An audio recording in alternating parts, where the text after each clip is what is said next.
বুঝি না কেন টঙ্গীতে ইজতেমায় দুই পক্ষের কেন সংঘর্ষ করতে হবে। সামান্য দখল নিয়ে, মানে জমি দখল নিয়ে, ওখানে মাঠ কে কোন সাইডে তারা বসবে, একটা দল শুরু হয়েছে বিশৃঙ্খলা। সেখানে এখন পর্যন্ত খবর 3 জনের মৃত্যু পাওয়া গিয়েছে।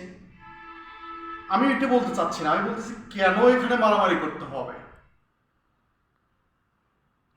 আমার মাথায় আসে না এগুলো কেন মারামারি করতে হবে। আরেকটা বিষয় হচ্ছে,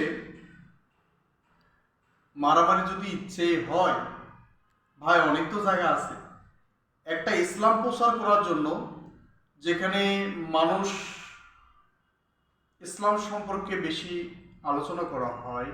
সেখানে এই যে ধাওয়া পাল্টা ধাওয়া শুরু হয়ে গেছে টঙ্গীতে, কেন এগুলো কেন করতে হবে? আরে ভাই, একজন একটু অন্য সাইডে বসবে, আরেকজন অন্য সাইডে বসবে, এটা তো জায়গার তো অভাব নেই। 30 জনের 35 জনের মতো হাসপাতালে ভর্তি হয়েছে, কেন এগুলো কেন হচ্ছে? আমার মাথায় আসে না এগুলো কেন মারামারি করতে হবে, বুঝি না।